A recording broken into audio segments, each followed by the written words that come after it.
আসসালামু আলাইকুম ওয়া রাহমাতুল্লাহি ওয়া বারাকাতুহু। আমি যে টপিকটা নিয়ে আজকে আলোচনা করব সেটা হচ্ছে prophetic mindset through the lens of সিরা or through the lens of সুন্নাহ। রাসূল সাল্লাল্লাহু আলাইহি ওয়াসাল্লাম ওনার মাইন্ডসেট কেমন ছিল? মাইন্ডসেট শব্দটার সাথে আমরা মোটামুটি পরিচিত না, সবাই কি বলেন? মাইন্ডসেট মানে কি? মনস্তত্ত্ব, তাই তো? মানুষের মেন্টাল অ্যাটিটিউড, সে যেভাবে ভাবে, যেভাবে চিন্তা করে, একটা মানুষ তার চারপাশের জগৎটাকে যেভাবে দেখে, যেভাবে ভাবে, যেভাবে চিন্তা করে এবং যেভাবে সে সিদ্ধান্ত নেয়, এটাকে বলে তার mindset, the way of thinking.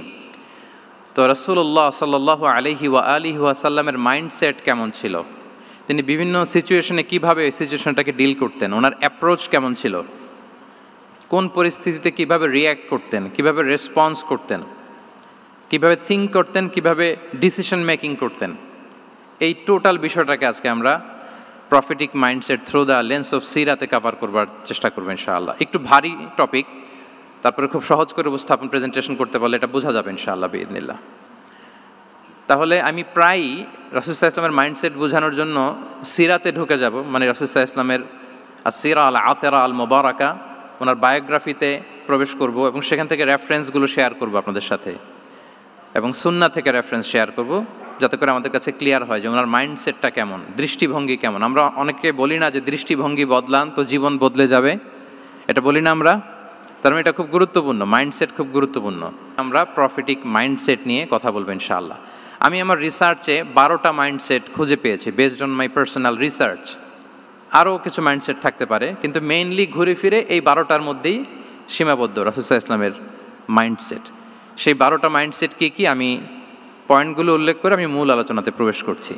প্রথম হচ্ছে গড সেন্ট্রিক মাইন্ডসেট, 2 নম্বরে ভিশন ওরিয়েন্টেড, 3 নম্বরে উইজডম ড্রিভেন, 4 নম্বরে রিফর্ম সেন্ট্রিক, 5 নম্বরে ওপেন মাইন্ডেড, 6 নম্বর এন্টারপ্রেনাল, 7 নম্বর কনসিডারেট, 8 নম্বর ট্রান্সপারেন্ট, 9 নম্বর অ্যাপ্রিসিয়েটিভ, 10 নম্বর হচ্ছে ফ্লেক্সিবল, 11 নম্বর অপটিমিস্টিক, 12 নম্বর হচ্ছে রেজিলিয়েন্ট।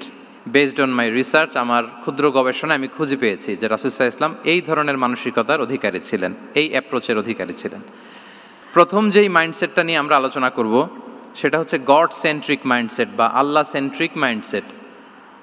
অর্থাৎ রাসূল সাল্লাল্লাহু আলাইহি ওয়াসাল্লাম যে কোনো কাজে তিনি আল্লাহ তাআলাকে ফিল করতেন, সব কিছু ছিল আল্লাহ তাআলা কেন্দ্রিক।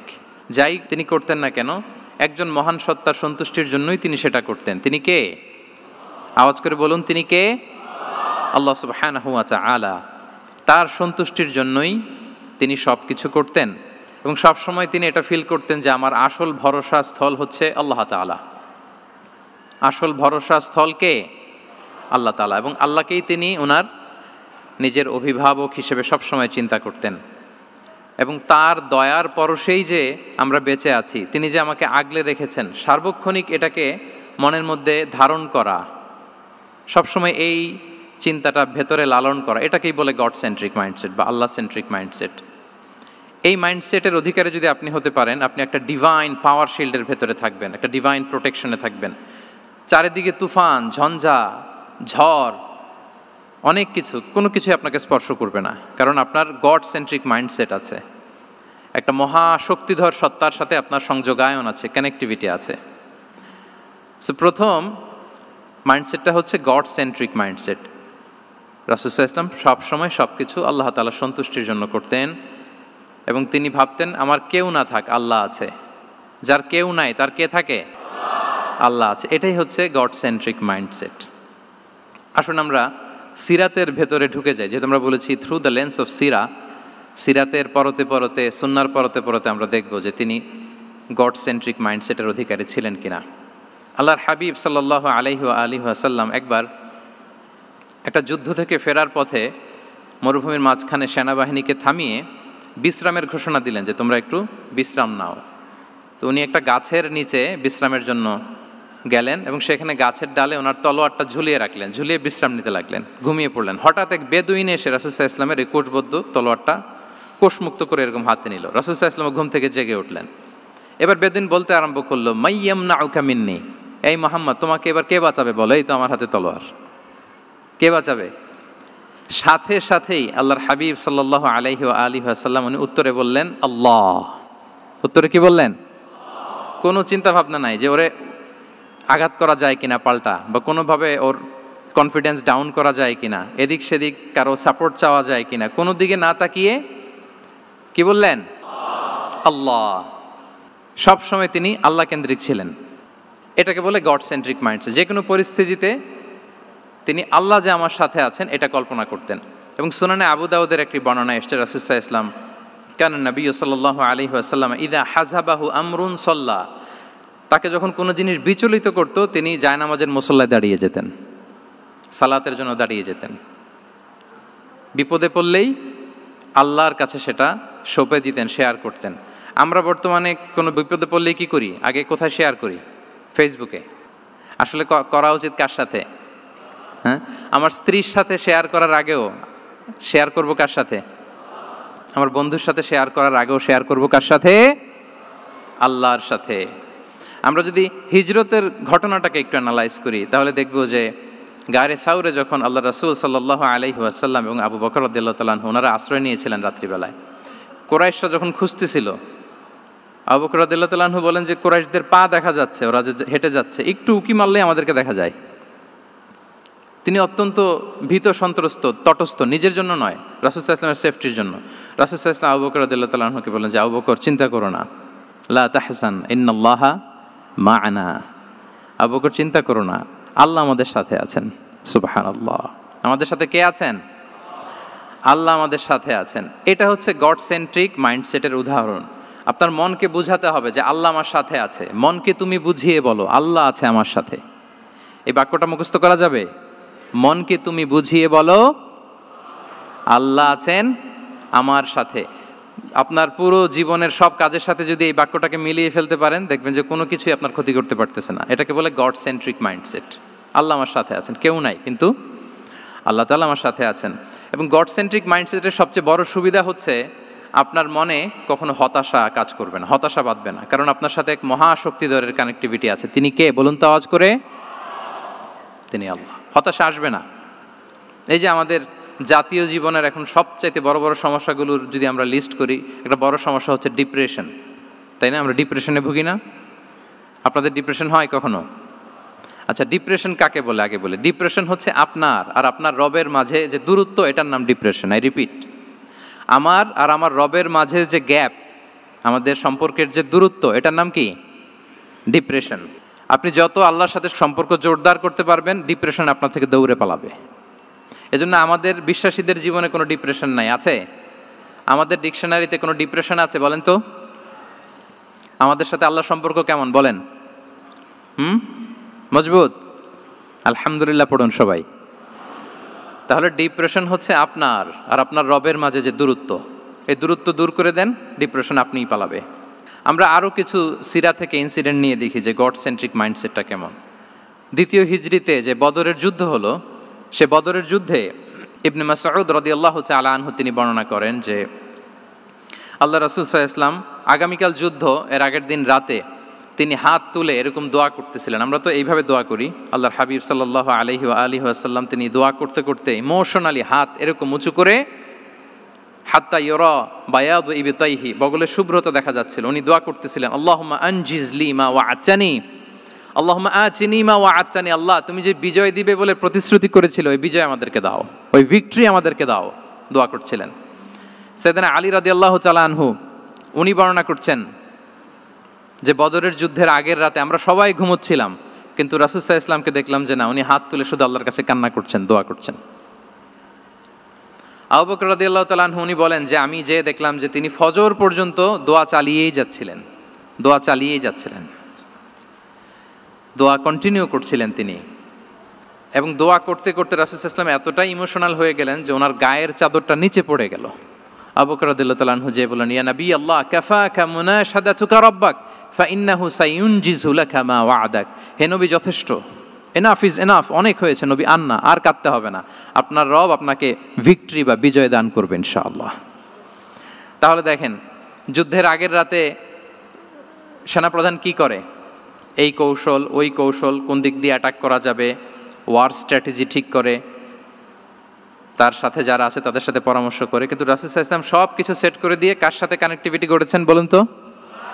আল্লাহর সাথে। This is called God centric mindset, Allah centric mindset. আমার হৃদয়টা সবসময় কার সাথে জুড়ে থাকবে? আল্লাহর সাথে, কারণ উনি ছাড়া আমার কোনো ঠিকানাই নেই।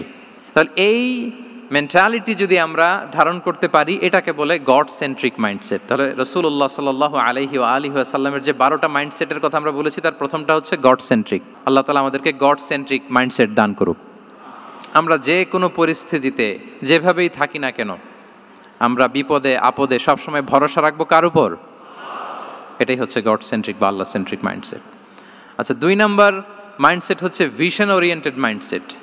ভিশন ওরিয়েন্টেড মাইন্ডসেট মানে হচ্ছে যার মধ্যে দূরদর্শিতা আছে, ফার সাইটেডনেস আছে, who can anticipate the future, যে ভবিষ্যৎ আগাম অনুমান করে ফেলতে পারে, সামনের পরিস্থিতিকে আগাম অনুমান করতে পারার যে যোগ্যতা বা দীর্ঘমেয়াদী চিন্তা করতে পারার যে ক্যাপাসিটি, এটাকে বলে ভিশন ওরিয়েন্টেড মাইন্ডসেট। এটা আল্লাহ রাসূল সাল্লাল্লাহু আলাইহি ওয়া আলিহি ওয়াসাল্লামকে আল্লাহ তাআলা দান করেছেন। উনি ভবিষ্যৎকে আগাম বুঝতে পারতেন, আগাম অনুমান করতে পারতেন, এবং সে অনুযায়ী তিনি স্ট্র্যাটেজি, প্ল্যান, পরিকল্পনা এটা তিনি সাজাতে পারতেন। এটাকে বলে ভিশন ওরিয়েন্টেড মাইন্ডসেট। এবার আসুন আমরা সিরাতের কিছু ইনসিডেন্টকে সামনে নিয়ে আসি যে তিনি কীরকম ভিশন ওরিয়েন্টেড মাইন্ডসেটের অধিকারী ছিলেন। আমরা সবাই হুদাইবিয়ার ঘটনা জানি না? কত হিজরিতে ঘটেছিল বলুন তো সবাই? 6ষ্ঠ হিজরিতে। লাকাদ সাদাকাল্লাহু রাসূলাহুর রুইয়া বিল হক লাতাদখুলুন্নাল মাসজিদাল হারামা ইনশাআল্লাহু আমিনিন। রাসূল সাল্লাল্লাহু আলাইহি ওয়াসাল্লাম 6ষ্ঠ হিজরিতে মদিনায় স্বপ্নে দেখলেন যে তিনি উমরা করতে যাচ্ছেন। তো নবীদের স্বপ্ন এটা কেবল স্বপ্ন নয়, এটা আল্লাহর পক্ষ থেকে ওয়াহি, রেভেলেশন।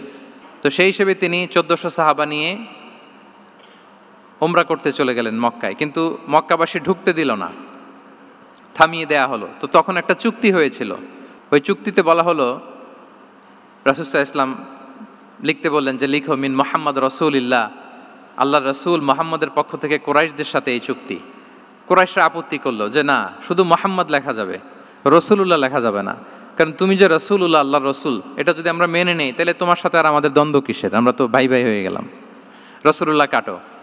সাহাবারা কেউ রাজি হয় না, বিশেষ করে ওমরে ফারুক রাদিয়াল্লাহু তাআলা, উনি রাজি হয় না, না না এটা কাটা যাবে না। রাসূল সাল্লাল্লাহু আলাইহি ওয়াসাল্লাম অনেক বলে কয়ে বুঝালেন যে না, দীর্ঘমেয়াদী চিন্তা করতে গেলে আমাদের এখন একটা শান্তি চুক্তির দরকার আছে, যাতে করে আমরা আমাদের গ্লোবাল নেভিগেশন সিস্টেম, দাওয়া সিস্টেমকে আরও স্ট্রং করতে পারি।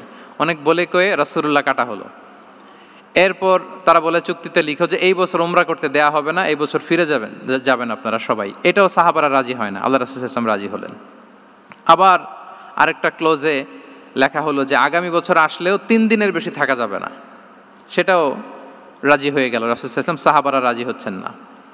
এরপর মক্কা থেকে কোনো লোক মদিনায় গেলে মদিনাবাসী তাকে রাখতে পারবে না, ফেরত দিতে হবে। কিন্তু মদিনা থেকে কোনো লোক মক্কায় আসলে মক্কাবাসী তাকে ফেরত দিতে বাধ্য থাকবে না। দেখেন, একটার পর একটা মুসলমানদের বিরুদ্ধে সব ক্লোজ যাচ্ছে, কোনো সাহাবীরাই রাজি হচ্ছেন না। কিন্তু আল্লাহ রাসূল সাল্লাল্লাহু আলাইহি ওয়া আলিহি ওয়াসাল্লাম তিনি বললেন যে না, লিখো লিখো। উমরে ফারুক রাদিয়াল্লাহু তাআলা আনহু এতটাই রাগান্বিত হলেন, তিনি প্রশ্ন করলেন, ইয়া রাসূলুল্লাহ, আলাইসা আনতা নাবিয়্যুন হক, আপনি এই যে কম্প্রোমাইজের পর কম্প্রোমাইজ করে যাচ্ছেন, আপনি কি সত্য নবী নন, সত্য রাসূল নন? আলাসনা আলা দীনিন হক, আমরা কি সত্যের উপর প্রতিষ্ঠিত নই? আলাইসাল কুরআনু কিতাবুন হক, তো সব যদি সত্য হয় আপনি কেন এগুলো মানছেন?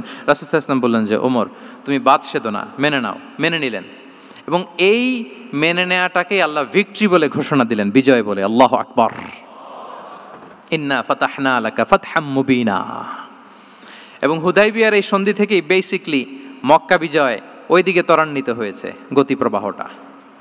কারণ রাসূল সাল্লাল্লাহু আলাইহি ওয়াসাল্লাম অনেক দূর দেখেছেন, সাহাবারাই সামনের কিছু বিষয়ে তারা খেয়াল করছেন, কিন্তু রাসূলুল্লাহ সাল্লাল্লাহু আলাইহি ওয়া আলিহি ওয়াসাল্লাম তিনি অনেক দূর দেখতে পাচ্ছেন। আচ্ছা বলেন, 3 তলার উপর থেকে একজন একটা ভিউ দেখতে পায়, আর 30 তলা উপর থেকে আরেকজন একটা কন্ডোমিনিয়ামের উপর থেকে একটা পানোরামিক ভিউ দেখতে পায়, দুইজনের ভিউ দেখা কি একরকম হয়? বলেন, একরকম হবে? কখনোই হবে না। তাহলে 30 তলার উপর থেকে যিনি দেখবে তিনি একটা পানোরামিক ভিউ দেখবে, দ্য টোটাল সিনারিও তার কাছে ক্রিস্টাল ক্লিয়ার হবে, যেটা সাহাবা রিদওয়ানুল্লাহি তাআলা আলাইহিম আজমাইন ওনাদের কাছে ক্লিয়ার ছিল না।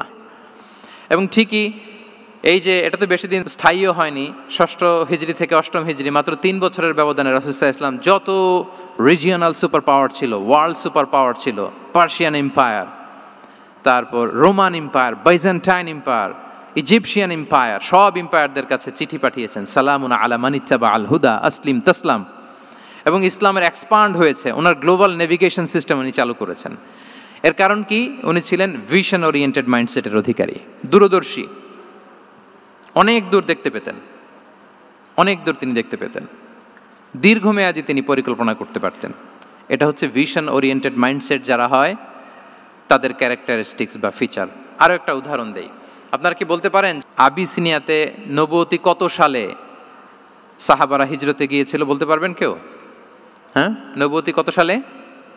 5ম সালে। হ্যাঁ, নবুয়তি 5ম বছর ওনারা আবিসিনিয়াতে, বর্তমানে যেটা ইথিওপিয়া বা ইরিত্রিয়া, সেখানে সাহাবারা হিজরতে গিয়েছিলেন। এবং আবিসিনিয়াতে এই যে হিজরতে গেল, তারা সবাই মিলে ফিরে এসেছিল মদিনায় কবে? এটা কি কেউ জানেন? আল্লাহু আকবার, মাশাআল্লাহ মাশাআল্লাহ। বসুন। খায়বার বিজয়ের দিন এসেছিলেন। আবিসিনিয়াতে যারা হিজরতে গিয়েছিলেন তারা মদিনায় ব্যাগ এন্ড ব্যাগেজ সব কিছু নিয়ে খায়বার বিজয়ের সময়, মানে 7ম হিজরিতে এসেছিলেন। তো রাসূল সাল্লাল্লাহু আলাইহি ওয়াসাল্লাম যখন মক্কা থেকে মদিনায় হিজরত করলেন, সব সাহাবারা মদিনায় চলে আসছেন। মদিনায় এখন একটা ইসলামিক সোসাইটি, ইসলামিক স্টেট। বদরের যুদ্ধে মুসলমানদের বিজয়, খন্দকে বিজয়, খন্দক তো 5মে। তারপরে ওনারা কেন আসে না বলেন তো? আসেনি।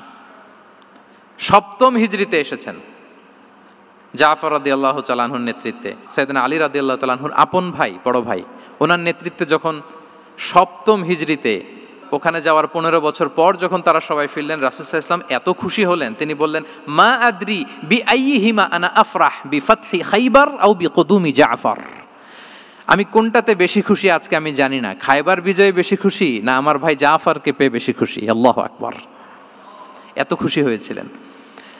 তো এখন এমনি তো মনে প্রশ্ন জাগে যে রাসূল সাল্লাল্লাহু আলাইহি ওয়াসাল্লাম যখন মদিনায় চলে আসলেন, কোরআনের আয়াতগুলো নাজিল হয়, সালাত ফরজ হলো, জাকাত আসলো, সব হলো, একটার পর একটা হচ্ছে, ইসলামিক স্টেট, তো ওনারাই কেন আবিসিনিয়াতে পড়ে আছেন? প্রশ্ন জাগে না?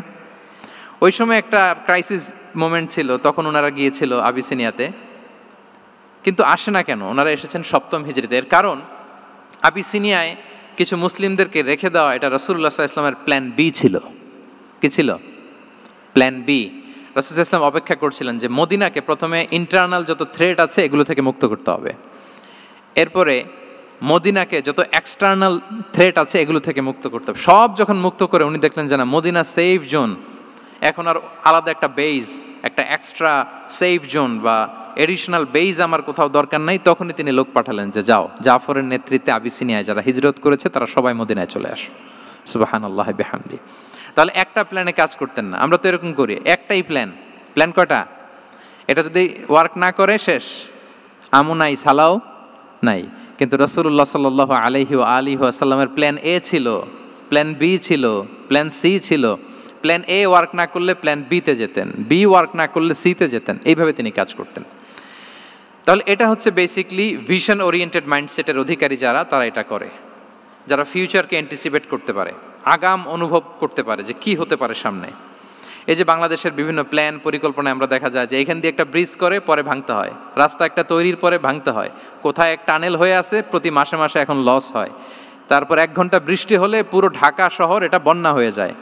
এগুলো হচ্ছে একাধিক প্ল্যান না থাকা, ভিশনারি অ্যাটিটিউডের অধিকারী না হওয়ার কারণে এই ঝামেলাগুলো আমাদের হচ্ছে।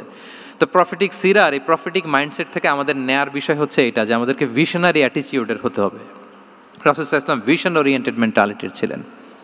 আগাম, আজ থেকে 50 বছর পরে বাংলাদেশে কি ক্রাইসিস হতে পারে, আজ থেকে ঠিক 100 বছর পরে বাংলাদেশে কি হতে পারে, ওই রোডম্যাপকে সামনে রেখে আমাদেরকে প্ল্যান করতে হবে। এটাকে বলে ভিশন ওরিয়েন্টেড মাইন্ডসেটের অধিকারী হওয়া। 3 নাম্বার হচ্ছে উইজডম ড্রিভেন মাইন্ডসেট। উইজডম মানে হচ্ছে প্রজ্ঞা। প্রজ্ঞা কি? জ্ঞান আর কমন সেন্স দুইটা একসাথে হইলে ওইটারে প্রজ্ঞা বলে। When the knowledge and common sense join together, it reflects as wisdom. আপনার জ্ঞান এবং আপনার কমন সেন্স একসাথে হইলে ওইটা উইজডম হয়ে যায়। রাসূল সাল্লাল্লাহু আলাইহি ওয়াসাল্লাম ছিলেন প্রজ্ঞায় সমৃদ্ধ এক মননের অধিকারী। ওনার সব কিছুতেই প্রজ্ঞা ছিল। উইজডম ইন গিভিং অ্যাডভাইস, উপদেশ দেওয়ার সময় ছিল। উইজডম ইন পলিসি মেকিংয়ের সময় সেখানে প্রজ্ঞা ছিল। Wisdom in action strategic plan, কোনো স্ট্র্যাটেজিক প্ল্যানের ক্ষেত্রে প্রজ্ঞা ছিল। রাসূল সাল্লাল্লাহু আলাইহি ওয়াসাল্লাম একই প্রশ্নের উত্তর এক একজনকে এক একভাবে দিতেন। অনেক সাহাবারা জিজ্ঞেস করতেন যে রাসূলুল্লাহ একই প্রশ্ন, একে বললেন এইটা, ওরে বললেন ওইটা, ওরে বললেন আরেকটা, এটা কেন? তো রাসূল সাল্লাল্লাহু আলাইহি ওয়াসাল্লাম বললেন যে আমি জানি ওর কিসে ঘাটতি, আমি জানি ওর কি প্রয়োজন, আমি জানি ওকে কোন নাসিহাটা দিলে কাজ করবে, ফলে এক একজনকে আমি এক একভাবে ক্লারিফাই করেছি। আল্লাহু আকবার। This is called wisdom. আচ্ছা, উইজডম, রাসূল সাল্লাল্লাহু আলাইহি ওয়াসাল্লাম যে উইজডম ড্রিভেন মাইন্ডসেটের অধিকারী ছিলেন, এটার কয়েকটা এক্সাম্পল আমরা সিরাত থেকে দেখি। মক্কা বিজয় হয়েছে কত হিজরিতে? অষ্টম হিজরিতে যখন মক্কা বিজয় হলো, তখন রাসূল সাল্লাল্লাহু আলাইহি ওয়াসাল্লাম আম্মাজান আয়েশার সাথে গল্প করছিলেন আর বলছিলেন, আয়েশা, লাউলা হাদাসাতু আহদি কওমিকা বিল কুফরি লা নাকাতুল কাবাতা ওয়া লা জাআলতুহা আলা আসাসি ইব্রাহিম। আয়েশা, তোমার এই মক্কাবাসী, তোমার এলাকার লোকজন যদি একটা কেওস সৃষ্টি না করতো, তাহলে কাবার যে আসল শেপ, আমি ওই আসল শেপে এটাকে ফেরত নিতাম, কিন্তু নিতে গেলে এখন একটা ঝামেলা বাঁধবে, এজন্য নিব না। ব্যাপারটা হচ্ছে, আমরা এখন যে কাবাটাকে দেখি, এটা হচ্ছে স্কয়ার আকৃতির। স্কয়ার মানে কি? বর্গাকৃতি, তাই তো? বর্তমান কাবা কোন আকৃতির বলেন তো? একটা বড় কিউবের সাইজ না? দূর থেকে দেখলে মনে হয় একটা বড় কিউবের সাইজ, কিউবের আকৃতি মানে স্কয়ার, চতুর্ভুজ। কিন্তু সাইয়েদনা ইব্রাহিম আলাইহিস সালাম যে কাবা নির্মাণ করেছিলেন, এটা কিন্তু এরকম কিউব ছিল না, ওটা ছিল রেক্ট্যাঙ্গেল। রেক্ট্যাঙ্গেল ছিল, মানে আয়তাকৃতির ছিল, এরকম লম্বা। এই যে এই টেবিলটা যেরকম, টেবিলের যে শেপ এইরকম ছিল, এরকম লম্বা কাবাঘর ছিল আয়তাকৃতির। কিন্তু এখন এটা কমে স্কয়ার আকৃতির হয়ে গেছে। এর কারণটা কি? কাবা একবার ওখানে অগ্নিকাণ্ড ঘটার কারণে ধ্বংস হয়েছিল, ফলে কাবাকে আবার রিনোভেশন করা লেগেছিল, পুনর্নির্মাণ। তো কুরাইশরা সিদ্ধান্ত নিয়েছিল, কাবা পুনর্নির্মাণে আমরা কোনো হারাম টাকা ইউজ করব না, যার কাছে যত হালাল টাকা আছে নিয়ে আসা হলো। কিন্তু হালাল টাকা যতটুকু জমা হয়েছে, এটা দিয়ে পুরো কাবা নির্মাণ হয় না, অর্ধেক হয়। ফলে কাবা যে আয়তাকৃতির ছিল, সেটা না হয়ে গেছে কি বলেন? বর্গাকৃতির, মানে স্কয়ার। ওই স্কয়ার কাবাই আজ পর্যন্ত রয়ে গেছে। কিন্তু ওই যে আয়তক্ষেত্রের যে শেপের মধ্যে যতটুকু জায়গা বাকি ছিল, ওইখানে দেখবেন একটা ক্রিসেন্টের মতো আছে, হেজরে ইসমাইল, হাতিমে কাবা বলে। ওইটার ভিতরে নামাজ পড়া আর কাবার ভিতরে নামাজ পড়া একই হুকুম। ওইটার ভিতরে নামাজ পড়া আর কাবার ভিতরে নামাজ পড়া কি একই হুকুম। ফলে ওই হাতিমের ভেতরে ফরজ সালাত আদায় হয় না, নফল সুন্নাত পড়া যায়। এমনকি কাবার ভেতরেও ফরজ সালাত আদায় করলে আদায় হবে না, কারণ নামাজের ফরজের মধ্যে একটা ফরজ হচ্ছে ইলা জিহাতিল কাবা, টু দ্য ডাইরেকশন অফ কেবলা। আপনার কেবলা মুখী হইতে হবে না। আপনি তো কাবার ভিতরে ঢুকে গেছেন, এখন কাবা কোন দিকে? কাবা তো নাই, বের হইতে হবে। বের হয়ে কাবা মুখী হলে সালাত হবে। I think you got the point. তো তাহলে রাসূল সাল্লাল্লাহু আলাইহি ওয়াসাল্লামের উইজডম বা প্রজ্ঞাটা এখানে দেখেন। আম্মাজান আয়েশা রাদিয়াল্লাহু তাআলা আনহাকে উনি বললেন যে, আয়েশা, মক্কা তো বিজয় হলো, মক্কার কন্ট্রোল তো এখন আমার হাতে।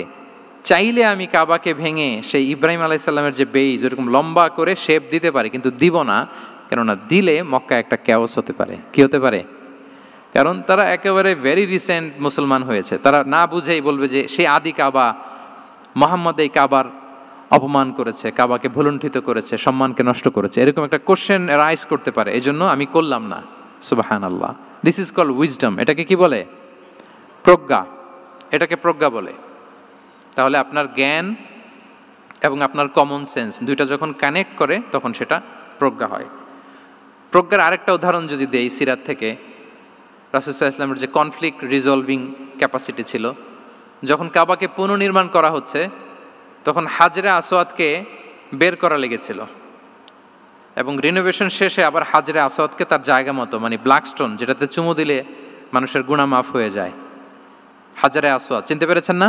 ফলে অনেক বোনেরা যাদের জন্য হেজাব নিকাব মেনটেন করা হচ্ছে ফার্জ, পর্দার কোনো বালাই নাই, পুরুষের সাথে ধাক্কা ধাক্কি করে তার শরীর মিশে যাচ্ছে, গা মিশে যাচ্ছে, ধাক্কা ধাক্কি করে একটা সুন্নতের জন্য ফরজকে স্যাক্রিফাইস করে ফেলতেছে। মানে ফোকাস ঠিক নাই আর কি, কোথায় যে কোনটা করতে হবে ওইটাই ভুলে গেছে। তো এই হাজরে আসওয়াদ পাথরকে আবার জায়গা মতো রাখতে হবে। এখন কে রাখবে, এই নিয়ে মারামারি মক্কায়। বড় বড় চারটা গোত্র বলে, এই গোত্র বলে আমি রাখবো, এই গোত্র বলে আমি রাখবো, আরেক গোত্র বলে রক্তের গঙ্গা বইয়ে দেবো মক্কায়, কিন্তু এই সম্মান অন্যকে নিচে দিব না, কারণ ইটস ভেরি প্রেস্টিজিয়াস ইস্যু। যা আমাদের গোত্র এই ব্ল্যাক স্টোন হাজরে আসওয়াদকে নিয়ে জায়গা মতো রেখেছে, এটা কাউকে দিব না।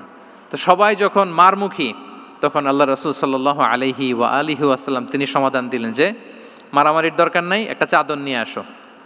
নিয়ে আসা হলো। 4 গোত্রের 4 লিডারকে বললেন, চাদরের 4 কোণা ধরো। চারজন চার কোণা ধরলো, রাসূল সাল্লাল্লাহু আলাইহি ওয়াসাল্লাম তিনি পাথরটা নিয়ে মাঝখানে রাখলেন। এবার চার নেতাকে বললো, আসো, জাতীয় চার নেতা চলে আসো, কাবার সামনে চলে আসলো। এরপরে আল্লাহ রাসূল সাল্লাল্লাহু আলাইহি ওয়াসাল্লাম ওনার মোবারক হাত দিয়ে, বরকতময় হাত দিয়ে হাজরা আসওয়াদকে নিয়ে নিজ হাতে রাখলেন। এবার সবাই হ্যাপি, কারণ অংশগ্রহণ করতে পারছে। আসলে মূল স্ট্যাটাস কিন্তু চলে গেছে রাসূলের দিকে, নাকি? ওরা তো এটা টাচও করতে পারে নাই, পারছে? ওরা চাদর ধরেই হ্যাপি, কিন্তু পাথরটা ধরেছিল কে? রাসূল সাল্লাল্লাহু আলাইহি ওয়াসাল্লাম। চাদরে রেখেছিল কে? রাসূল সাল্লাল্লাহু আলাইহি ওয়াসাল্লাম। চাদর থেকে নিয়ে আবার কাবা ঘরে সেট করেছিল কে?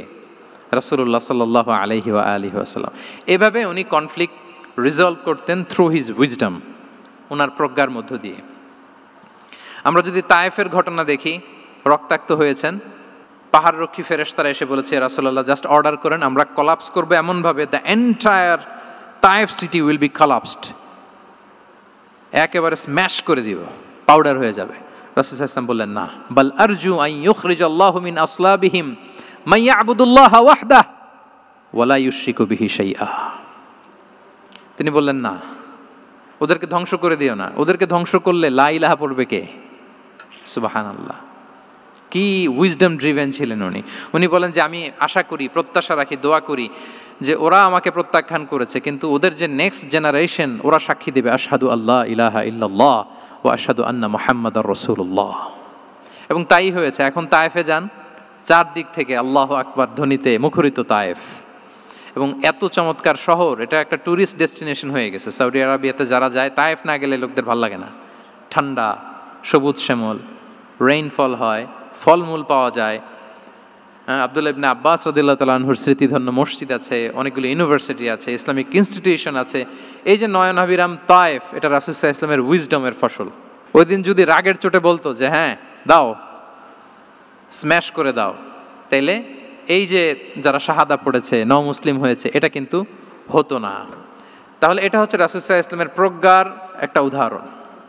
আরও একটা উদাহরণে যাই।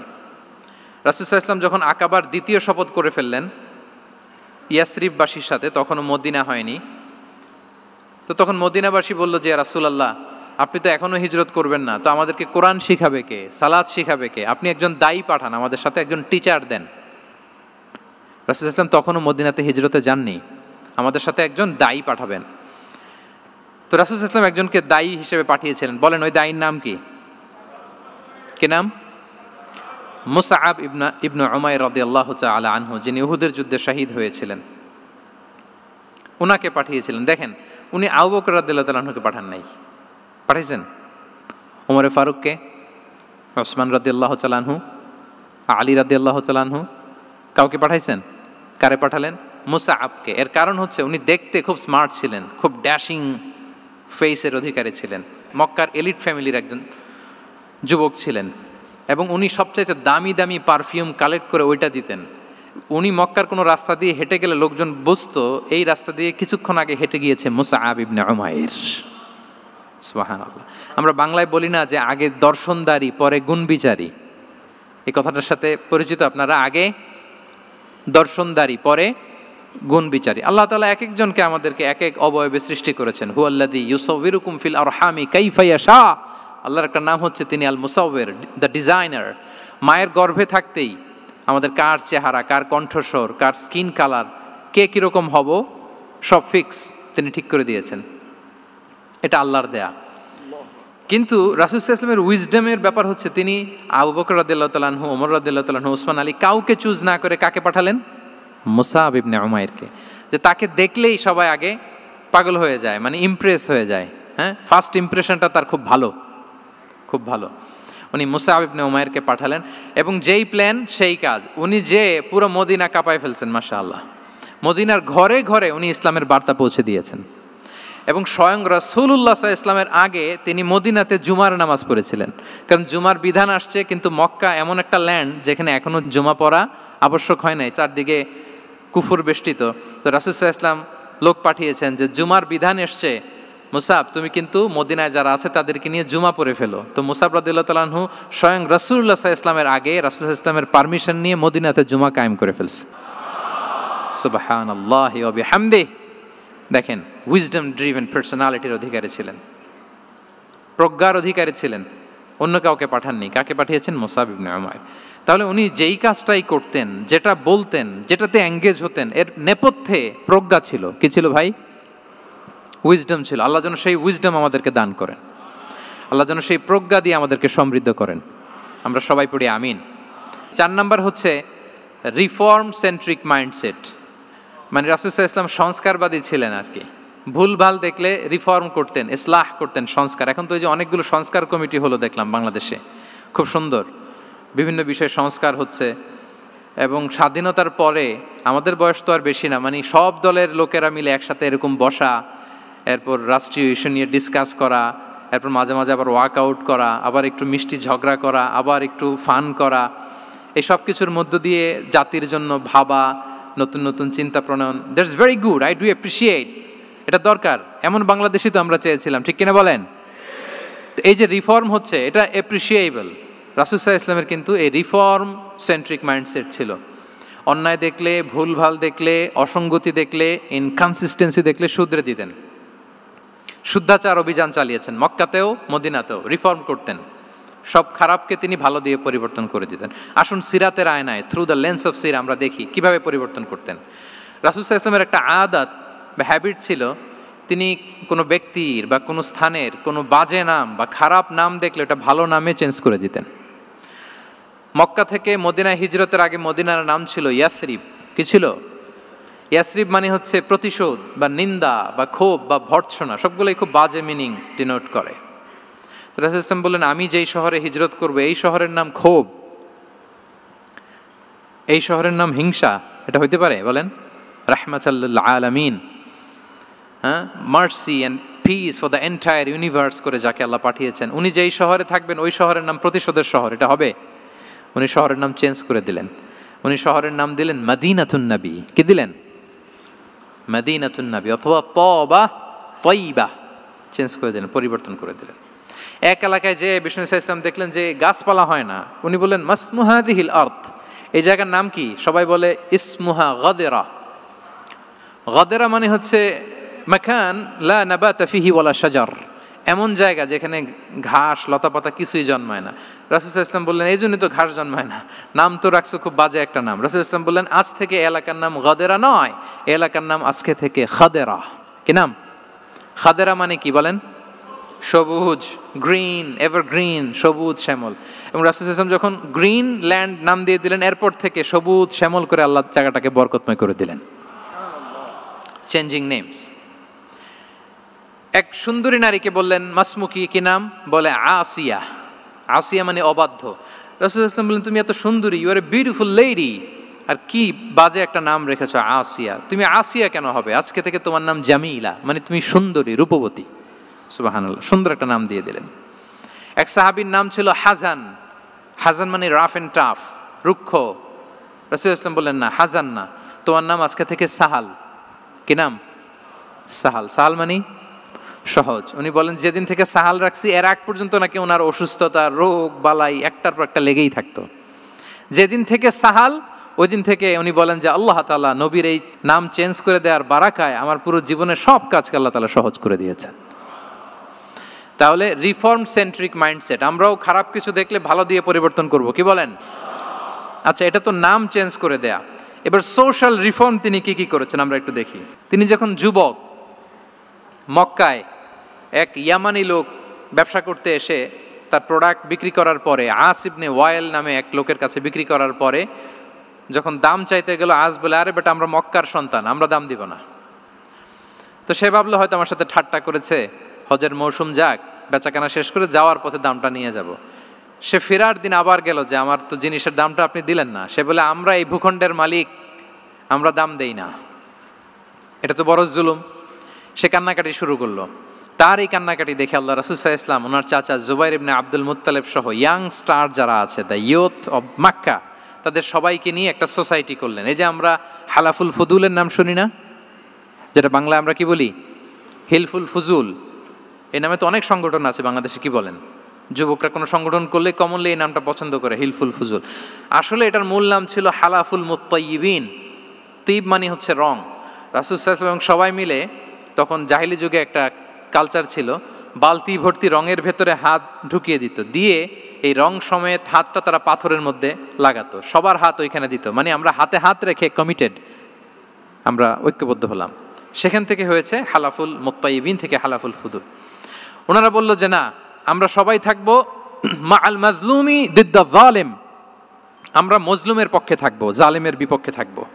এবং যেই প্রতিজ্ঞা ওই কাজ, সবাই মিলে আস ইবনে ওয়াইলকে ধরলো, তার কাছ থেকে টাকা আদায় করে ওই ইয়ামানি ব্যবসায়ীর কাছে পৌঁছে দিয়ে তিনি মাজলুমকে সহায়তা করেছেন। সুবহানাল্লাহ।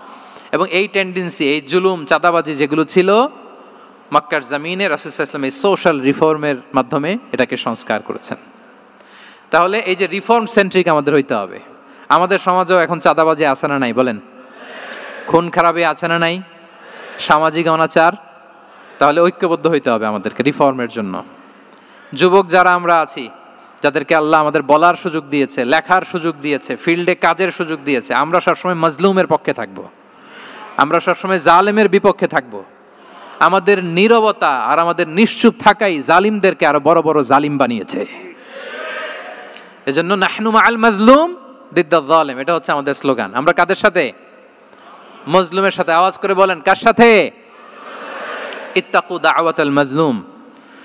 রাসূল সাল্লাল্লাহু আলাইহি ওয়াসাল্লাম বলেন, তোমরা মাজলুমের কান্নাকে ভয় করো, কেননা মাজলুমের কান্না আর আল্লাহর মাঝে কোনো ফারাক থাকে না, কোনো পর্দা থাকে না, বদদোয়া করলেই কবুল হয়ে যায়। তাহলে এভাবে রাসূলুল্লাহ সাল্লাল্লাহু আলাইহি ওয়া আলিহি ওয়াসাল্লাম তিনি সোশ্যাল রিফর্ম করেছেন। আমরা যদি ওনার পলিটিক্যাল রিফর্মের দিকে তাকাই, তাহলে দেখব যে আমরা যদি কনস্টিটিউশন অফ মদিনার কথা বলি, মদিনার কনস্টিটিউশন, এটা কিন্তু রাসূল সাল্লাল্লাহু আলাইহি ওয়াসাল্লাম করেছেন। মদিনা চার্টার, এত চমৎকার চার্টার পৃথিবী আর দেখেনি। ওইটা থেকেই এখন সব গোটা বিশ্বের সংবিধান। এই যে আমাদের সংবিধান সংস্কার কমিশন আছে না একটা, নিশ্চয়ই তারা ওইটা থেকে অনেক বেনিফিটেড হতে পারবেন। আমাদের যে মদিনা চার্টার, রাসূল সাল্লাল্লাহু আলাইহি ওয়াসাল্লাম নিজে করা, এবং এটা একটা ইনক্লুসিভ চার্টার ছিল। মুসলিম, পেগানস, জুইশ, সব ধর্মের মানুষকে নিয়ে তিনি মদিনাতে ওয়ান উম্মা ঘোষণা দিয়েছিলেন। One Umma, we are one উম্মা। হোক তুমি পেগান মুশরিক, হোক তুমি জুইশ মানে ইহুদি, হোক তুমি মুসলিম, তুমি যেই ধর্মের হও না কেন, মদিনাকে রক্ষা করতে যে আমরা সবাই মিলে উম্মা ওয়াহেদা, আমরা সবাই মিলে কি উম্মা ওয়াহেদা। পৃথিবীর অনেক দেশ এই আইডিওলজিকে ধারণ করে হু হু করে এগিয়ে গিয়েছে। মালয়েশিয়াতে 3টা রেস, আমি তো প্রায় এক যুগ ওখানে, আমার 2টা ডিগ্রি ওখান থেকে, মাস্টার্স পিএইচডি। সো আমি কাছ থেকে তাদেরকে দেখার সুযোগ পেয়েছি। ওখানে মালয়েরা আছে, তামিলরা আছে, চাইনিজরা আছে, 3 জাতি মিলে ওদের স্লোগান হচ্ছে সাতু মালয়েশিয়া। মালয় ভাষায় সাতু মানে হচ্ছে ওয়ান, মালয় ভাষায় সাতু মানে কি ওয়ান। সাতু মালয়েশিয়া মানে আমরা হতে পারি চাইনিজ, হতে পারি তামিল, কিংবা হতে পারি মালয় ভূমিপুত্রা, কিন্তু সবাই মিলে দেশের স্বার্থে আমরা সবাই কি এক। এটাই লাগবে আমাদের নতুন বাংলাদেশে। জুলাই আপরাইজিং এর পরে আমাদের এই ঐক্যবদ্ধ থাকার বাংলাদেশ আমরা চাই কি চাই না বলেন? সাম্রাজ্যবাদকে রুখে দিতে, যে কোনো ষড়যন্ত্রকে রুখে দিতে ঐক্যবদ্ধ থাকার কোনো বিকল্প নাই, ঠিক কিনা বলেন? ঐক্যবদ্ধ থাকতে হবে আমাদেরকে, যেটা রাসূলুল্লাহ সাল্লাল্লাহু আলাইহি ওয়া আলিহি ওয়াসাল্লাম মদিনা চার্টারে আমাদেরকে শিখিয়েছেন যে আমরা ওয়ান উম্মা। তাহলে খারাপ নাম দেখলে চেঞ্জ করতেন, পলিটিক্যাল রিফর্ম করেছেন ওয়ান উম্মা গঠনের মধ্য দিয়ে। ফিনান্সিয়াল রিফর্ম যদি বলি, শুধু financial reforms by prophet Muhammad peace be upon him, এটা নিয়ে লম্বা কথা বলা যেতে পারে। শুধু একটা উদাহরণ দিয়ে শেষ করি। বিদায় হজের ভাষণে উনি সুদকে চিরতরে কবরস্থ করেছেন, সুদকে চিরতরে কবরস্থ করেছেন, এবং এটা অন্যের জন্য না, নিজের ঘর দিয়ে শুরু করেছেন। উনি বলেছেন যে এই হানাহানি রক্তপাত এটা বন্ধ, আমার গোত্রের একটা এরকম রক্তের দাবি আছে, এটা আমি শেষ ঘোষণা করলাম। এরপর বললেন যে সুদ কবর দিলাম, অন্য জায়গা থেকে না, আমার পরিবার থেকে। রাসূল সাল্লাল্লাহু আলাইহি ওয়াসাল্লামের চাচা স্বয়ং আব্বাস রাদিয়াল্লাহু তাআলা আনহুর অনেক সুদের ট্রানজ্যাকশন ছিল, ইন্টারেস্ট, সুদের ব্যবসা ছিল। রাসূল সাল্লাল্লাহু আলাইহি ওয়াসাল্লাম বলেন আজকে থেকে এই সুদ আমি চিরতরে মাটির নিচে কবর দিয়ে দিলাম। আল্লাহু আকবার। দেখেন সোশ্যাল রিফর্ম। তাহলে পরিবর্তন করতে হলে আগে নিজের ঘর থেকে, আগে কোত্থেকে?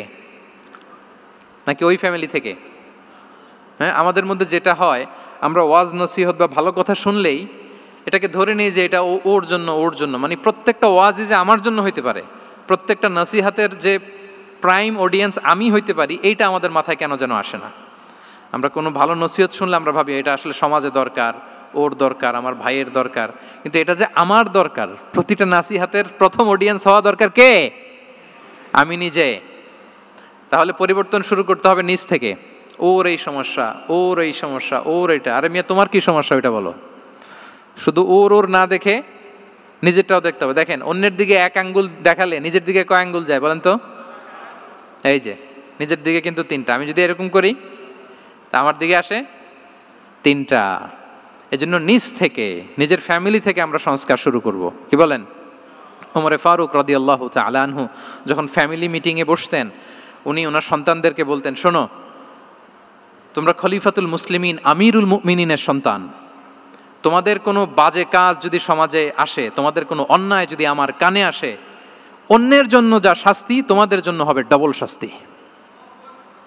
ওমরে ফারুক সন্তানদেরকে বলতেন, তোমরা যদি কোনো ভুল করো, একটা যদি হদ কায়েম করা লাগে এমন অন্যায় যদি করো, একটা হচ্ছে আল্লাহর দেয়া হদ, আর একটা হবে আমি উমরের দেয়া হদ। কারণ আমার মতো খলিফাতুল মুসলিমিনের সন্তান হয়ে এই পাপ তুমি কেন করলে? দেখেন অন্যের বাচ্চা কি করছে, অন্যের, আমাদের তো ওই মেয়েটার সমস্যা, ওনার ছেলের সমস্যা, এগুলো আমার ছেলের যে কি অবস্থা, আমার পরিবারের যে কি হালাত, আমার স্ত্রীর যে কি দশা, ওইটা নিয়ে আমরা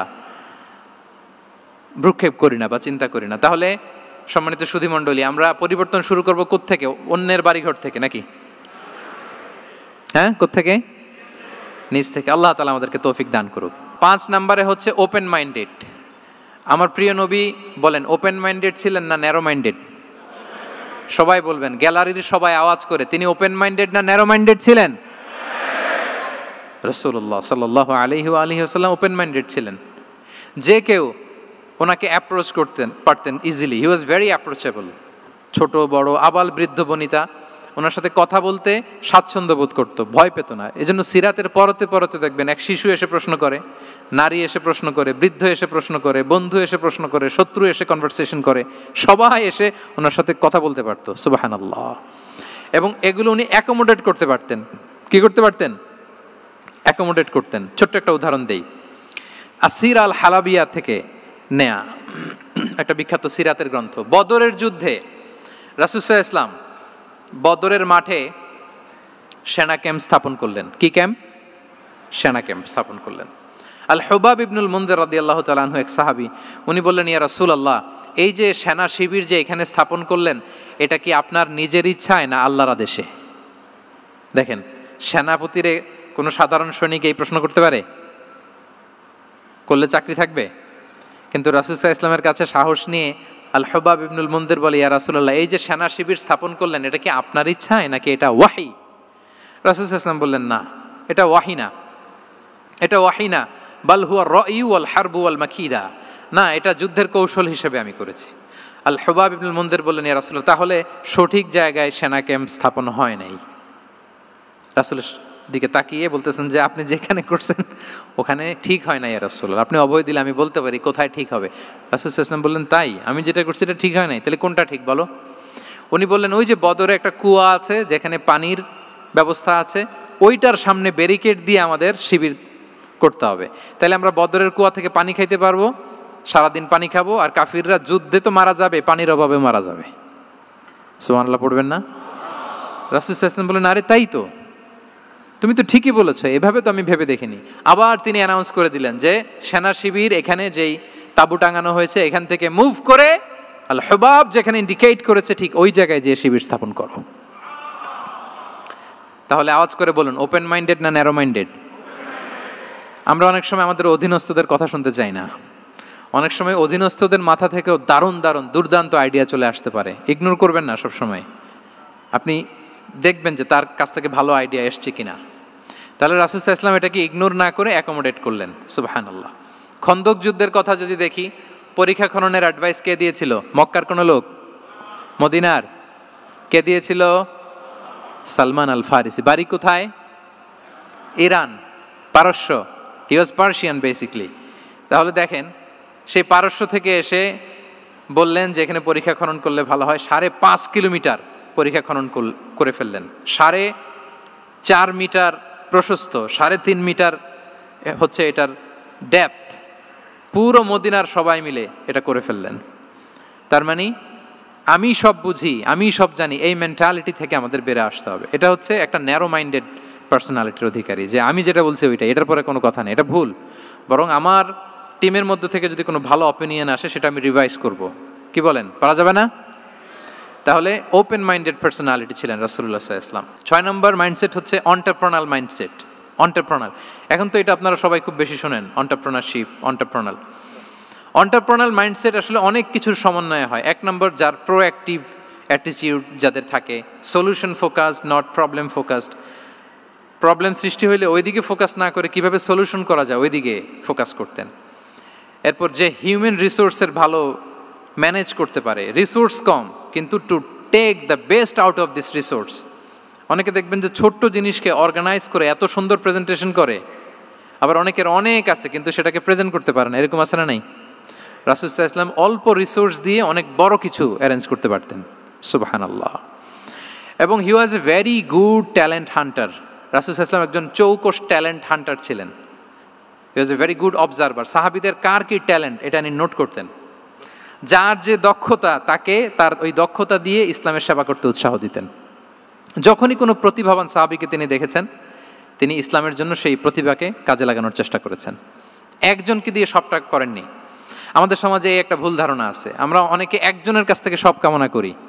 একজন সব করতে পারে না, পারে? যারা পারেও কোনোটাই ভালোভাবে পারে না, সব পারে একটু একটু পারে।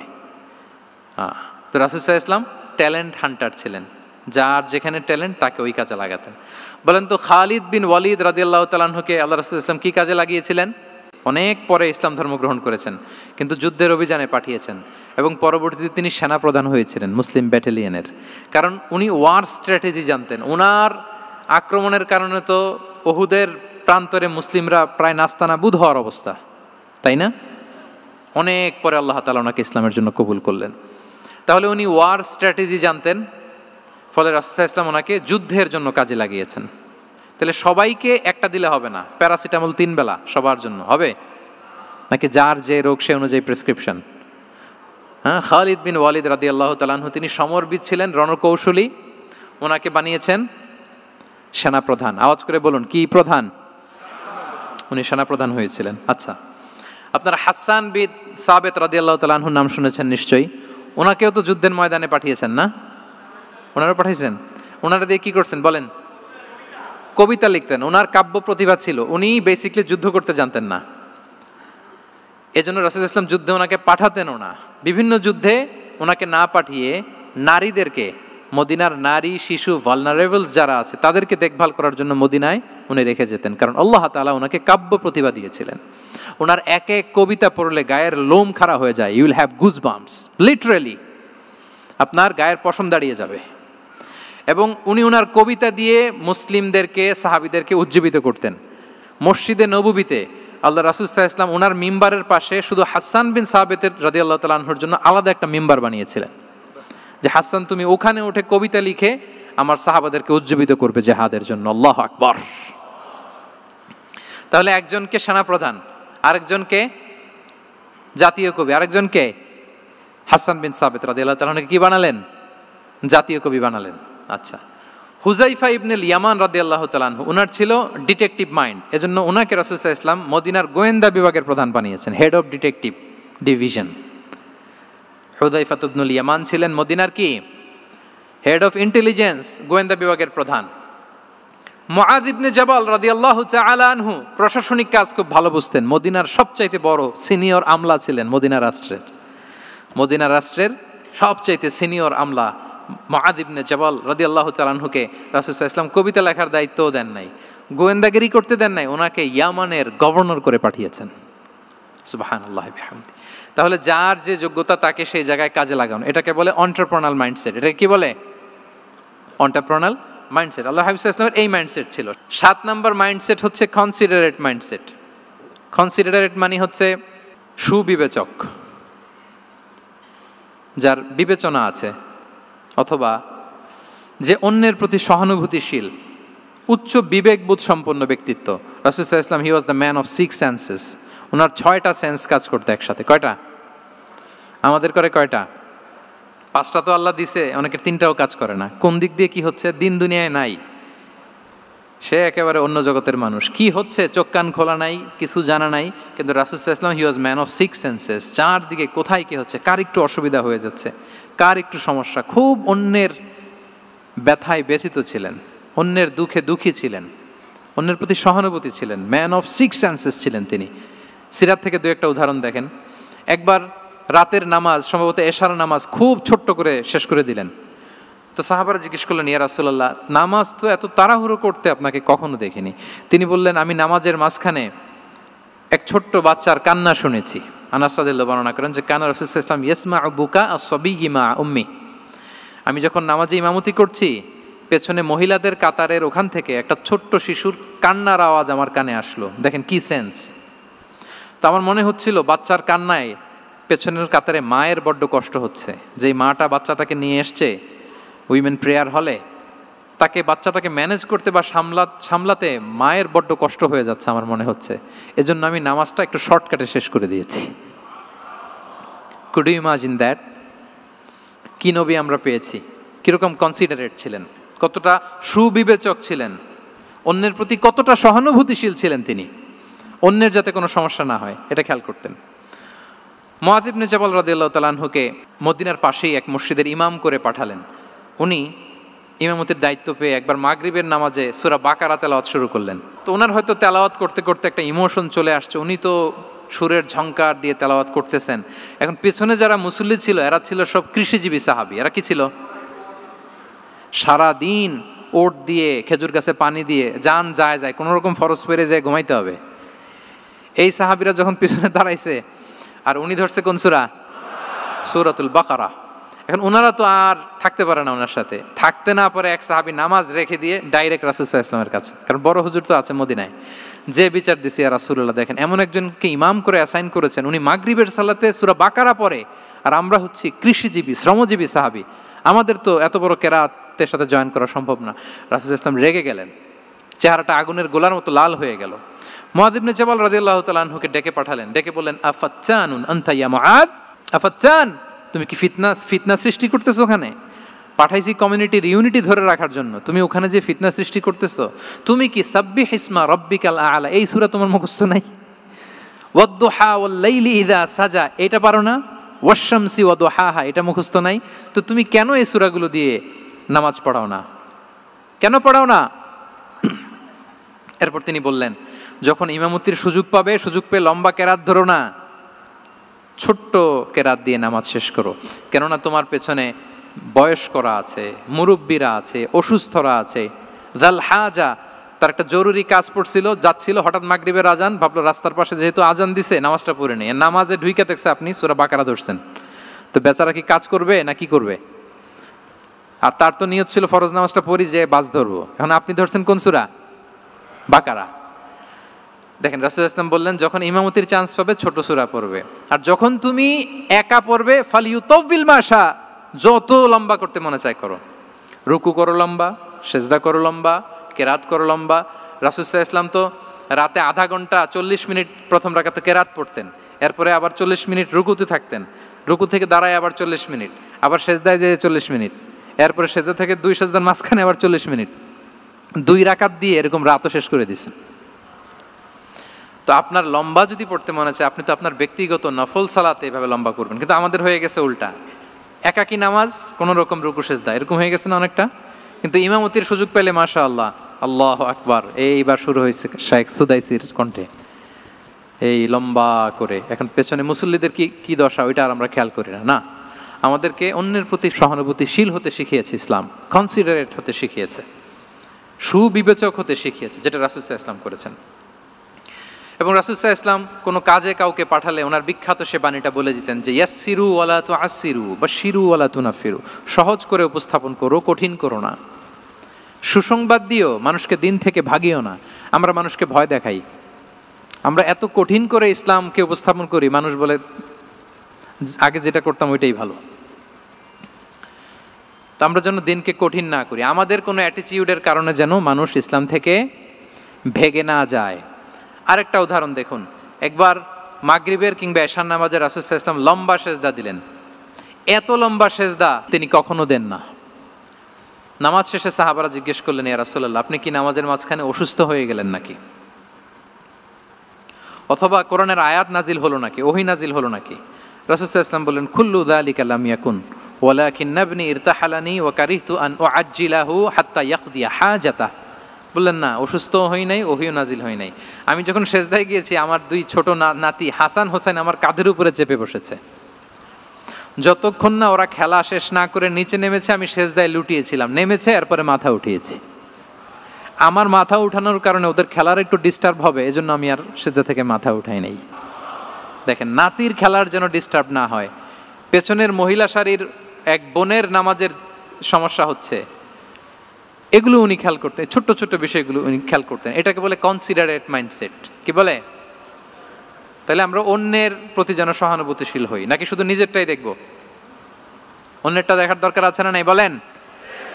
8 নাম্বার হচ্ছে ট্রান্সপারেন্সি। ট্রান্সপারেন্সি মানে হচ্ছে স্বচ্ছতা। ওনার জীবনের চাইতে, ওনার বায়োগ্রাফির চাইতে স্বচ্ছ বায়োগ্রাফি আপনি পাবেন না। No public and private division. And in the long history of time, no one's life has been recorded more transparently than the life of Prophet Muhammad sallallahu alaihi wasallam. রাসূল সাল্লাল্লাহু আলাইহি ওয়াসাল্লামের চেয়ে বেশি পৃথিবীতে এমন সেকেন্ড কোনো পার্সন আপনি দেখাতে পারবেন না যার জীবনের সবকিছু রেকর্ডেড। সবকিছু রেকর্ডেড। এরকম আছে? ঘরে কি করেছেন, বাইরে কি করেছেন, স্ত্রীর সাথে কি করেছেন, বন্ধুর সাথে কি করেছেন, সাহাবাদের সাথে কি করেছেন, শত্রুর সাথে কি করেছেন, অল আর রেকর্ডেড। সব এন্ড ক্রিস্টাল ক্লিয়ার, একেবারে স্বচ্ছ পানির মতো, স্ফটিক কাচের মতো ক্লিয়ার, ট্রান্সপারেন্ট। ওনার সব কাজে উনি স্বচ্ছতা বজায় রাখতে চাইতেন। কতটা স্বচ্ছ ছিলেন একটা মজার ঘটনা শোনায় আপনাদেরকে। সহিহ বুখারীতে এসছে, রমাদানের শেষ 10 দিন, দ্য লাস্ট 10 days অফ রমাদানে তিনি ইতিকাফ করতেন। তো ইতিকাফ অবস্থায় স্ত্রীরা এসে রাতে দেখা করে যেত, জরুরি কথা আলাপ থাকলে সেরে যেত। একবার রাতে সফিয়া বিনতে হুয়াই ইবনে আখতাব রাদিয়াল্লাহু তাআলা আনহা আসলেন, ওনার স্ত্রী। কথা হলো এবার ওনাকে একটু এগিয়ে দিবেন। মসজিদ থেকে রাসূলুল্লাহ সাল্লাল্লাহু আলাইহি ওয়াসাল্লাম বারান্দার দিকে পাশ দিয়ে আসলেন এগিয়ে দেওয়ার জন্য। ইন দ্য মিন টাইম হঠাৎ দুইজন আনসারি সাহাবী পাশ দিয়ে হেঁটে যাচ্ছেন। রাসূলুল্লাহ সাল্লাল্লাহু আলাইহি ওয়াসাল্লাম আম্মাজানকে বিদায় দিবেন এখানে। হঠাৎ করে তিনি আওয়াজ করে বললেন, আলা রিসলিকুমা, এই দাঁড়াও। ওই সাহাবী দুইজন রাসূল সাল্লাল্লাহু আলাইহি ওয়াসাল্লামের সাথে কে ওটা টের পায় নাই, বুঝতে পারে নাই। বোরকায় আবৃত কোনো এক নারী দেখে রাসূল আর ওই নারীকে দেখে তারা আরো দ্রুত গতিতে হাঁটতে শুরু করে দিচ্ছে, আমরা চলে যাই এখান থেকে। দেখেন, রাসূল সাল্লাল্লাহু আলাইহি ওয়াসাল্লাম নিজের অবস্থানকে ট্রান্সপারেন্ট করার জন্য বললেন, আলা রিসলিকুমা, দাঁড়াও। দাঁড়ালেন। তখন রাসূল সাল্লাল্লাহু আলাইহি ওয়াসাল্লাম বললেন যে, ইন্নাহা উম্মুকুম সফিয়া, আমার পাশে যাকে দেখতে পাচ্ছ বলে দেয়া ভালো যে সে কিন্তু অন্য কোনো নারী নয়, সে তোমাদের মা উম্মুল মুমিনিন সফিয়া। সাহাবারা বলে, সুবহানাল্লাহ ইয়া রাসূলুল্লাহ, ইয়া রাসূলুল্লাহ, এ কেমন কথা? আপনি কেন আমাদের কাছে জবাবদিহি করতে যাচ্ছেন বা ক্লারিফাই করছেন? আপনার পাশে কোনো নারী এত রাতে যদি দাঁড়িয়ে থাকে, তিনি তো আমাদের মাদের মধ্যে থেকেই তো একজন হবেন, কেন আপনি বলতেছেন? তখন রাসূল সাল্লাল্লাহু আলাইহি ওয়াসাল্লাম বললেন যে, না, ইন্না শাইতানা ইয়াজরি মিনাল ইনসানি মাজরাদ দাম, শয়তান মানুষের রগে রগে চলাচল করে। ওয়া ইন্নী খাশিতু আই ইউকযিফা ফি কুলুবিকুমা শাররান, আরেক বর্ণনায় আছে শাইআন, আমার ভয় হয় হয়তো শয়তান কোনো সন্দেহের উদ্রেক তোমাদের হৃদয়ে ঢুকায় দিতে পারে। সুবহানাল্লাহ। এজন্য আমি ক্লিয়ার করে দিলাম, এটা আমার বউ, আমার স্ত্রী, তোমাদের মা সফিয়া। দুজন সাহাবী যদি চলে যায়, এমন হতেই পারতো বাড়িতে যে একজন আরেকজনকে জিজ্ঞেস করতে পারতো যে, আচ্ছা নবীর পাশে যে কালো বোরকা পরা মহিলাটা ছিল দেখছো না, এটা কে? তখন একজন হয়তো বলতো, কে আর হবে, আমাদের মাই তো হবে, কোনো এক মা। আরেকজন বলবে, আমাদের উম্মুল মুমিনিনের কেউ ছিল নাকি অন্য কেউ? এরকম একটা হুট করে সন্দেহের উদ্রেক মাথায় আসতে পারে না যে ওনার স্ত্রী ছিল না অন্য কেউ ছিল? আসতে পারে কি পারে না বলেন? ওই সন্দেহের অবকাশটুকু রাসূল সাল্লাল্লাহু আলাইহি ওয়াসাল্লাম রাখেন নাই। উনি বলে দিলেন যে এটা তোমাদের মা, এটা সফিয়া। এই সন্দেহের অবকাশের কোনো সুযোগ নাই। তাহলে রাসূল সাল্লাল্লাহু আলাইহি ওয়াসাল্লামের পুরো লাইফ ছিল ট্রান্সপারেন্ট, একেবারে স্বচ্ছ। তাহলে রাসূল সাল্লাল্লাহু আলাইহি ওয়াসাল্লামের লাইফ তিনি কত স্বচ্ছতার সাথে কাটিয়েছেন, এটা ক্লিয়ার না আমাদের সাথে? Transparent mindset. 9 নাম্বার হচ্ছে অ্যাপ্রিসিয়েটিভ, অর্থাৎ অন্যের প্রশংসা করা। আমরা অনেক সময় অন্য কেউ ভালো কাজ করলে অ্যাপ্রিসিয়েট করতে চাই না, আমরা গুণমুগ্ধ হই কিন্তু গুণগ্রাহী হতে চাই না, অন্যরে ক্রেডিট দিতে চাই না, তার ভালো কাজে স্বীকৃতি দিতে চাই না। হয়তো আমার দলের লোক না, বা আমার চিন্তার লোক না, বা আমার সার্কেলের লোক না, তার প্রশংসা করতে চাই না, তার গুণগ্রাহী হতে চাই না। এরকম মেন্টালিটি আমরা অনেকে ক্যারি করি না? রাসূল সাল্লাল্লাহু আলাইহি ওয়াসাল্লাম এটা করেননি। ভালো কিছু দেখলে মুসলিম হোক অমুসলিম হোক অ্যাপ্রিসিয়েট করতেন। Basically he develop the culture of appreciation. এটা আমাদের করতে হবে। আপনার ছেলে ভালো কিছু করেছে, অ্যাপ্রিসিয়েট করেন, ও কনফিডেন্স ফিরে পাবে। আপনার স্ত্রী ভালো রান্না করেছে, অ্যাপ্রিসিয়েট করেন, সে আনন্দিত হবে। আপনার বন্ধু ভালো কিছু একটা করেছে, তাকে ইন্সপায়ার করেন, অ্যাপ্রিসিয়েট করেন। রাসূল সাল্লাল্লাহু আলাইহি ওয়াসাল্লাম একবার এক বৈঠকে 8 জন সাহাবীকে 8টা কমপ্লিমেন্ট দিয়েছেন। 8টা অ্যাপ্রিসিয়েশন দিয়েছেন। তিনি বলেছেন আরহামু উম্মতি বি উম্মতি আবু বকর। দেখেন 8 জন সাহাবীর 8টা গুণের বর্ণনা দিচ্ছেন। তিনি বললেন আমার উম্মতের মধ্যে সবচাইতে রহম দিলের সাহাবী হচ্ছে কে? আবু বকর রাদিয়াল্লাহু তাআলা। এত রহম দিলের ছিলেন, উনি যখন আল্লাহ রাসূল সাল্লাল্লাহু আলাইহি ওয়াসাল্লামের ইন্তেকালের পরে মসজিদে নববীতে যখন নামাজে দাঁড়াতেন, কান্নার চোটে উনি কেরাতই পড়তে পারতেন না। কমপ্লেন করতো সাহাবারা যে আমরা তো কেরাত বুঝি না, একটু স্পষ্ট করে পড়েন, কান্না একটু থামান। কেন কাঁদতেন? কারণ উনি যখন নামাজে দাঁড়াতেন ওনার ফিলিংসটা হতো এরকম যে কাইফা আকুমু মাকামা রাসূলিল্লাহ, আমি রাসূলের জায়গায় কিভাবে দাঁড়াই? এখানে তো আমার রাসূল দাঁড়িয়ে ইমামতি করেছেন, আমি নবীর জায়গায় দাঁড়িয়ে কিভাবে নামাজটা পড়াই? এই অনুভব থেকে উনি যে কাঁদতে শুরু করতেন, এই কান্নার ধাক্কায় উনি আর তেলাওয়াতই আগাতে পারতেন না। আরহামু উম্মতি বি উম্মতি আবু বকর। আমার উম্মতের মধ্যে সবচাইতে রহম দিলের হচ্ছেন আবু বকর। ও আসাদ্দুহুম ফি আমরিল্লাহি ওমর। দেখেন প্রশংসা করতেছেন।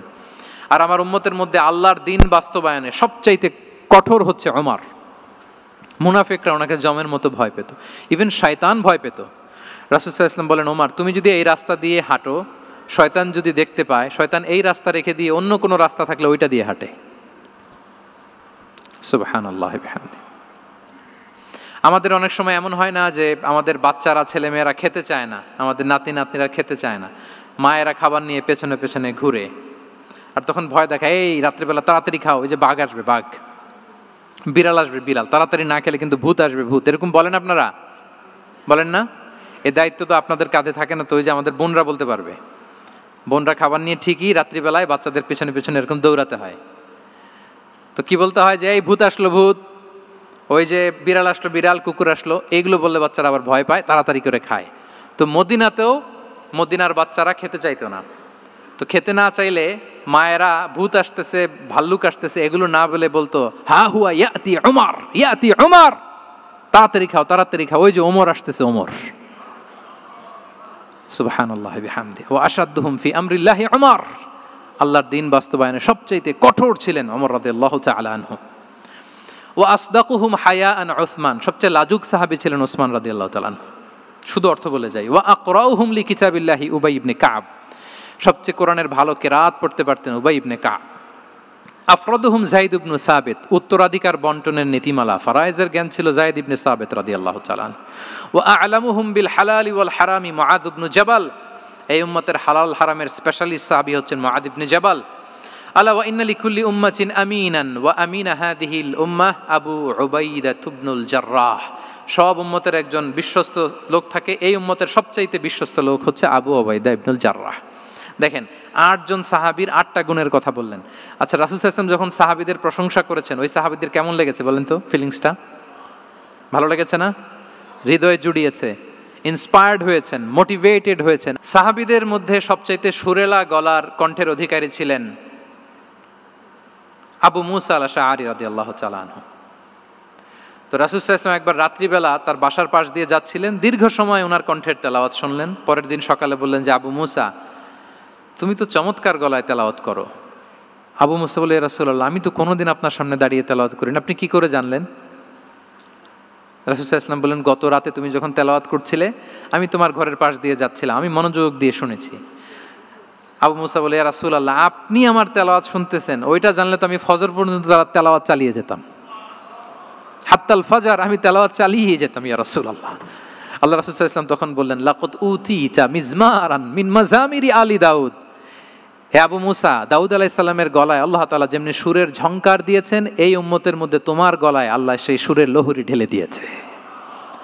বলেন এই অ্যাপ্রিসিয়েশন যখন রাসূলের মুখ থেকে পাইলো কেমন লাগবে ওনার?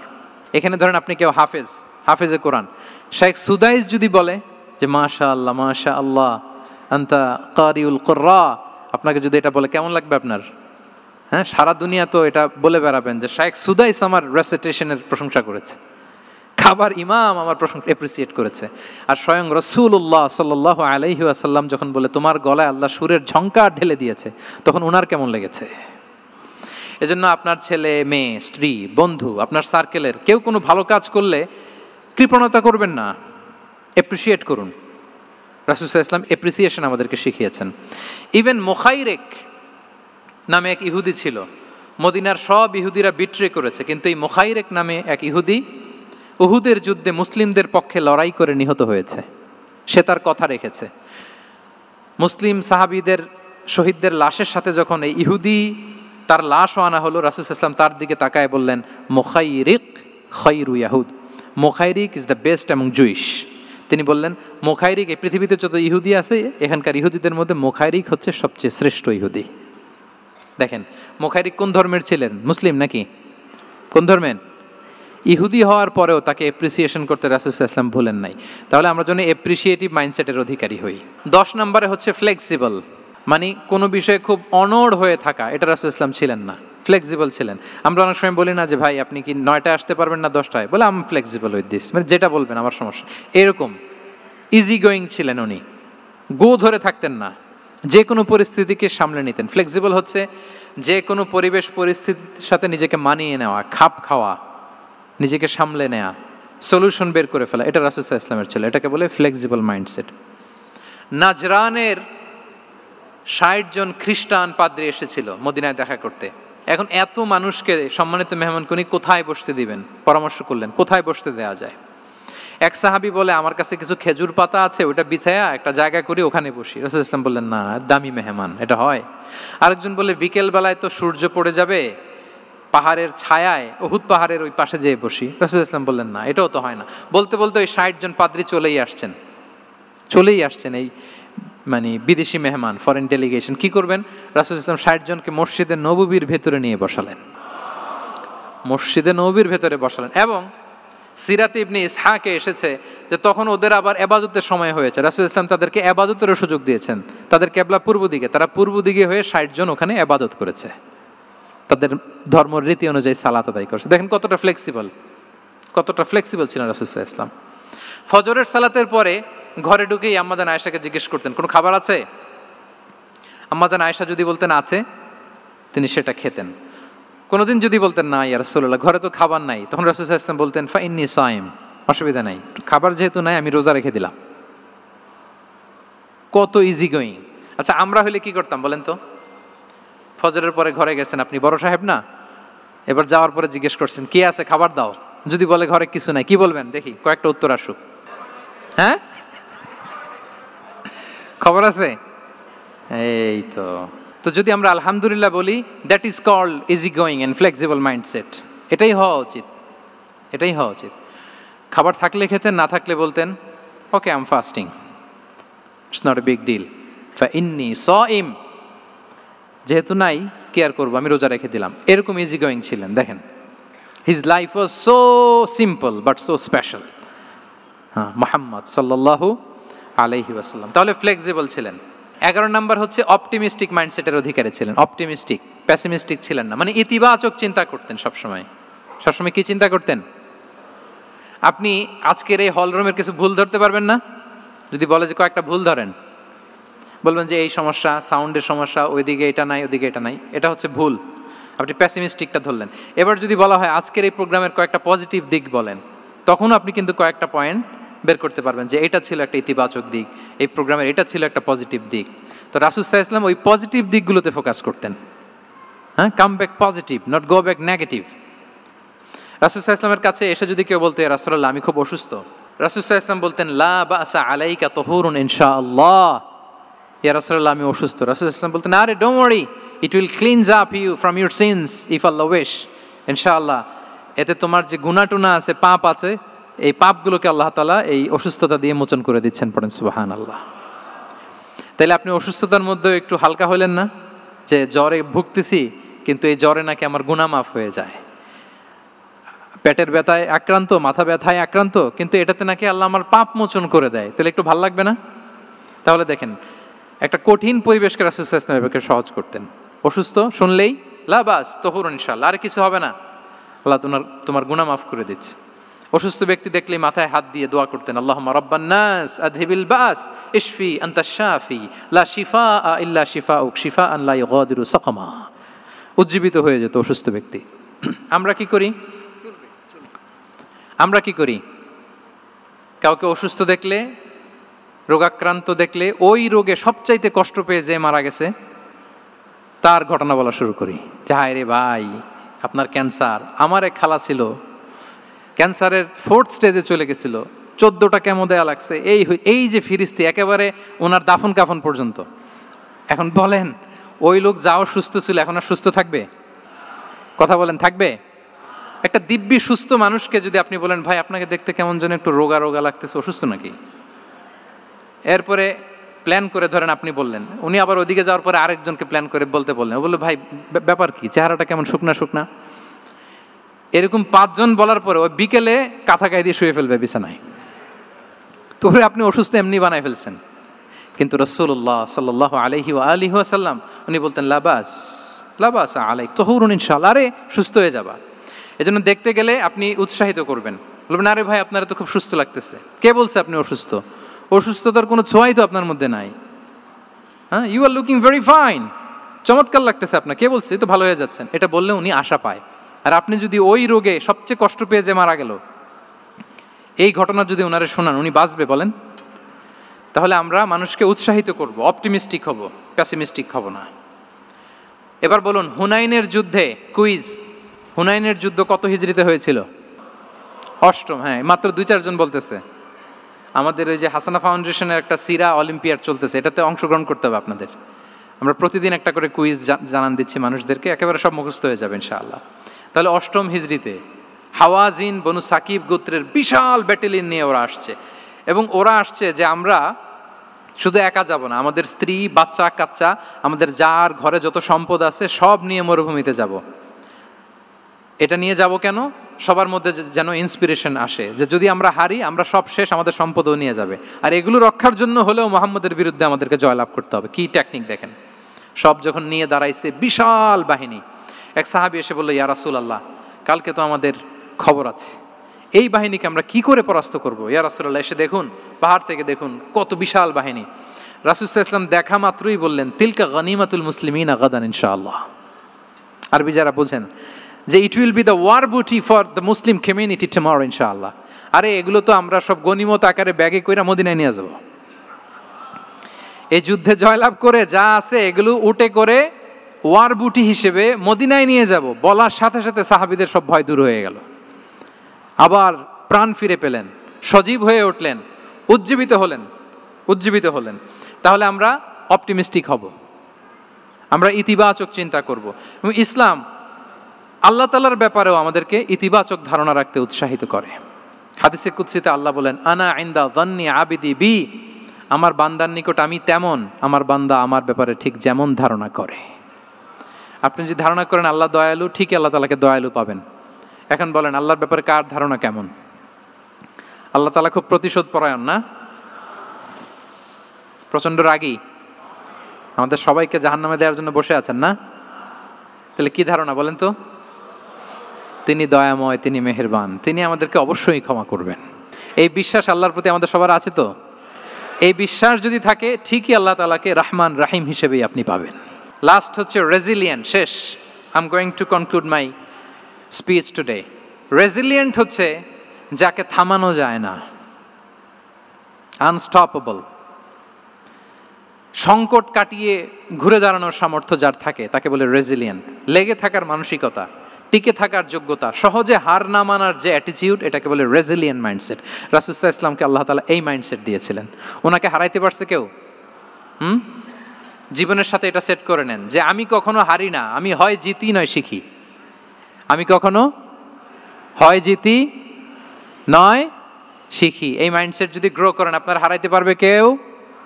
পারবে না। রাসূল সাল্লাল্লাহু আলাইহি ওয়াসাল্লাম he was unstoppable, having unbelievable সাবর।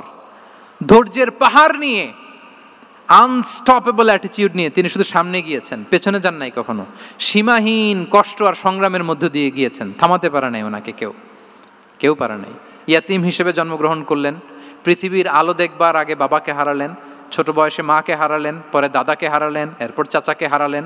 শিয়াবে আবি তালেবে জেল খেটেছেন 3 বছর। Physical torture, mental torture, life threat, হত্যা করার ষড়যন্ত্র হয়েছে। আল্লাহ তাআলা বলেছেন আজ রাতে হিজরত করো। ব্ল্যাক ম্যাজিক করা হয়েছে। লাবিদ ইবনুল আসাম, এক ইহুদিদের মিত্র, ওনাকে ব্ল্যাক ম্যাজিক করেছে। মারার জন্য খাদ্যে বিষ মিশিয়ে দেয়া হয়েছিল। বাজুর মাংস, খাসির বাজুর মাংস পছন্দ করতেন। খাইবারের এক ইহুদি নারী এই ছাগলের এই মাংসের মধ্যে বিষ দিয়েছিলেন। ইহুদিদের পক্ষ থেকে betray, treachery, conspiracy and what not, কি বাকি ছিল বলেন? ষড়যন্ত্রের এমন কোনো ধরন ছিল না যেটা তারা বাকি রেখেছে। কিন্তু রাসূল সাল্লাল্লাহু আলাইহি ওয়াসাল্লামকে কি থামানো গিয়েছিল? বলেন, থামানো গিয়েছিল?